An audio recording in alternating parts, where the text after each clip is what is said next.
here from Northern Arizona Climate Change Alliance.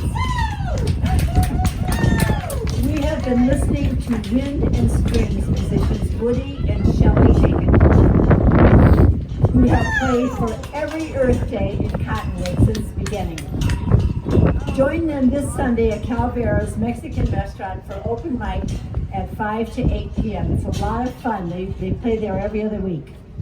Well, good afternoon and welcome to Happy Earth Day. We are here to celebrate big and little acts of climate mitigation. Sometimes our fight to save the planet seems futile, but not today.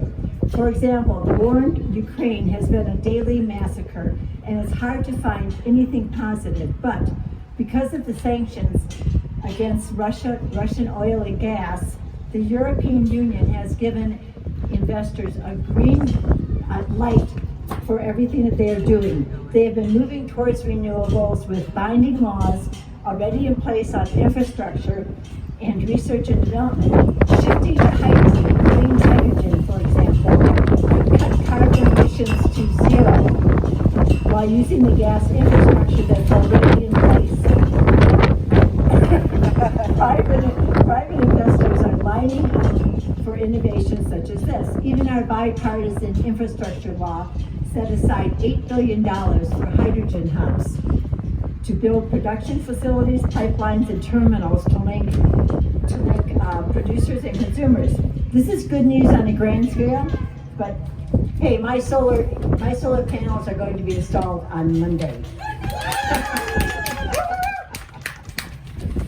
Okay, first of all, we'd like to welcome Mayor Prud'homme Bauer, who is serving her first term as Mayor of Clarkdale. She's a founding member and was the chairperson of the Verde Valley Regional Economic Organization. She has served on many boards and commissions in Clarkdale, including having designed the sustainable practices for business owners in Clarkdale. She truly respects the residents, the history, and the natural environment of Clarkdale. And she's an approachable person to the rest of us. Thank you. Welcome all to the Windy City. Oh no, that's Chicago. Welcome to Clarkdale, my wonderful town. I'm glad to see all of you here on this brisk Friday evening to celebrate something that I celebrated at the first Earth Day when I was in 10th grade. The first Earth Day was, let's see, what year would that have been? 1970? Yeah, that was my first Earth Day celebration.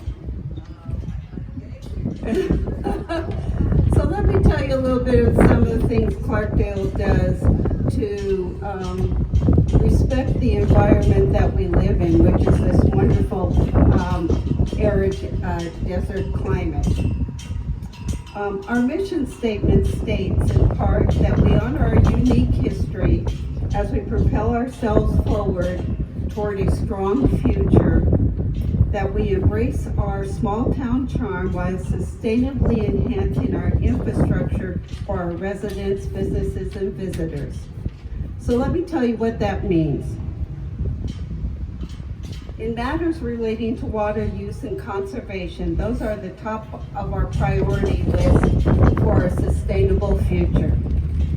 In visiting our Centennial Plaza over in the Town Hall complex, which is over here about a block away, you will see water harvesting contours and native drought tolerance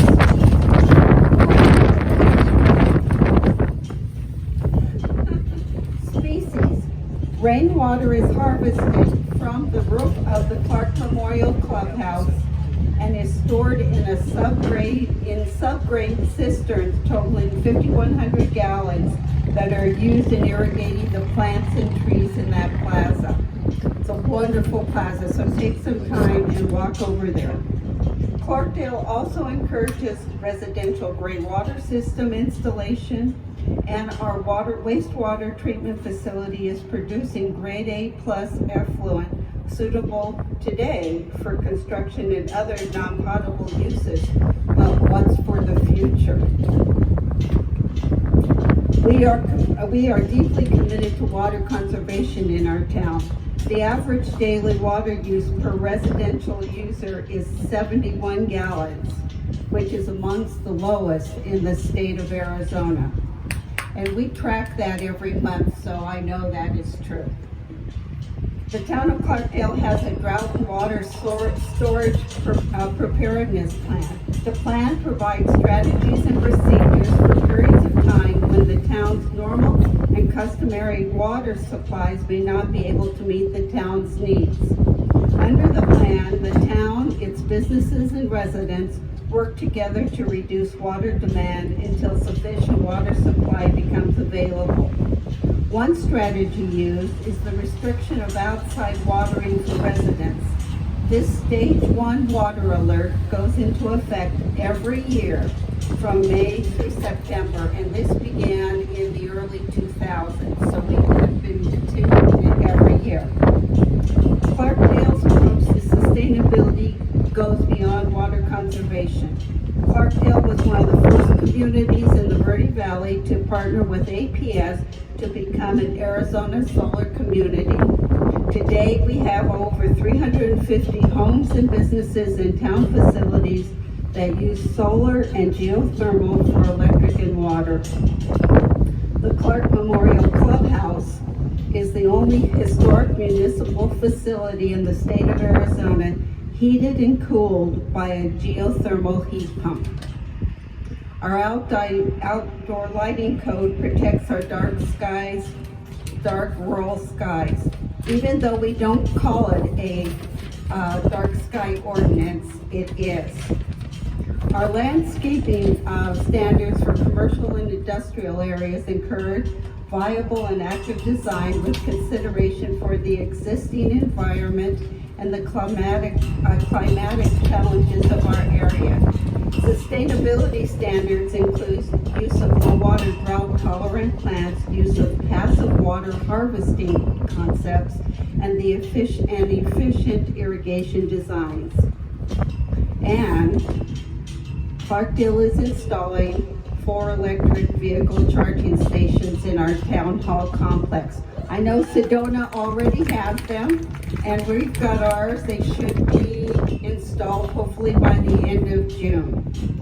And lastly, Clarkdale has received state funding and awaiting federal funding for a renovation of our Salamangini Park, which is down here on the way to Verde Canyon Railroad on Broadway. The park site plan promotes the principles fostering a healthy community and environment, youth engagement, community beautification, and sustainability. The park will include active and passive areas for people of all ages to enjoy and learn about our environment and the Verde River. So it's going to be a wonderful, wonderful park. These are just some of the noticeable examples of Clarkdale understanding its place in our arid environment. In our celebration of Earth Day 2022, the residents and businesses in Clarkdale will continue to strive to create a community that is sustainable both economically and environmentally. And we commit to the good stewardship of both. To that I say, Earth Day 2022, thank you for being here in Clarkdale. I got it. That's okay.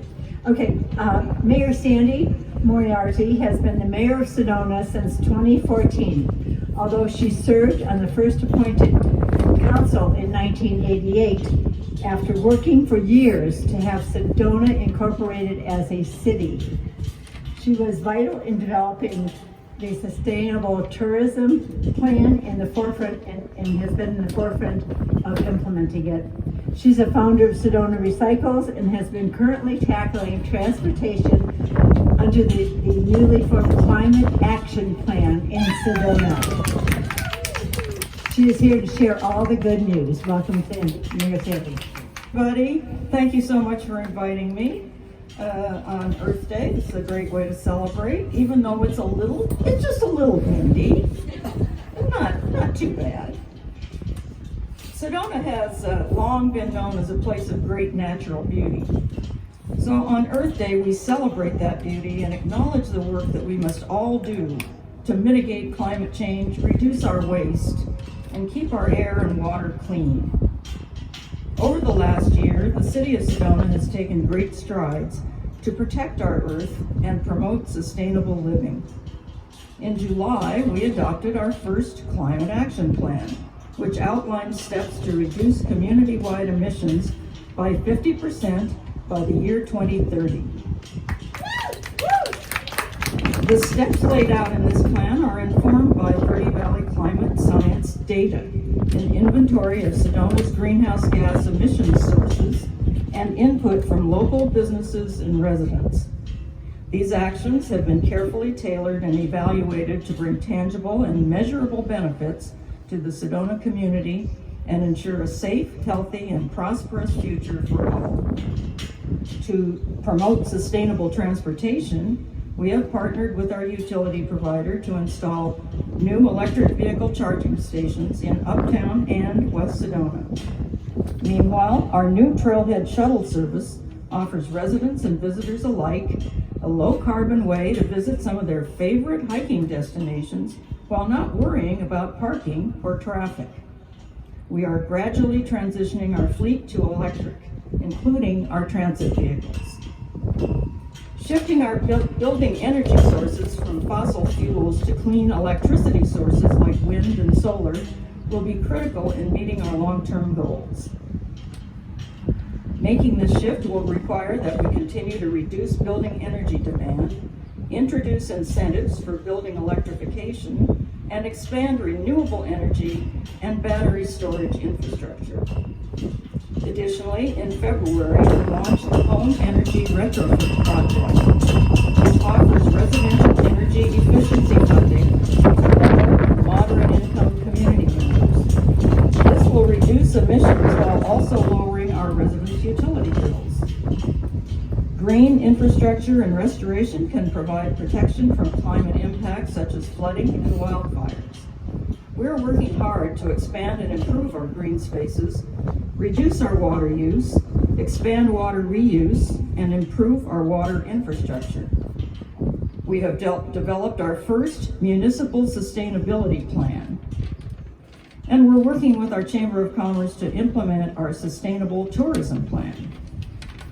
In addition to a changing policy landscape, future emissions will also be subject to changing technologies and innovations.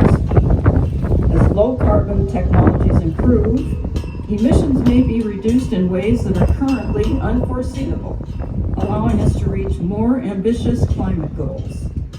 Our Climate Action Plan aims to leverage both existing and emerging technologies to achieve deep, long-lasting climate and societal benefits. Remember, we cannot achieve substantial climate action if we don't talk about climate change. So, for Earth Day this year, please consider having an open and honest conversation about climate change with a friend, family member, or a neighbor. These conversations can be the gateway to create a thriving, sustainable future. Happy Earth Day. We're all in this together. Thank you. Now, for a few more positive recent facts. Solar generation rose 23% globally in 2021, while wind supply gained 14% over the same period. Together, both renewable sources accounted for 10.3% of total global electricity. Electric vehicles climbed from 2.8% of new sales in the first half of 2019 to 7% during the first half of 2021. Zero-emission vehicles will make up nearly 30% of all new purchases by 2030. And finally, plant-based food rose in 2021 by 6% above 2020. This was 3 times greater than all other food in the grocery store, which had only a 1.8% growth. So we're almost there. We're moving in the right direction.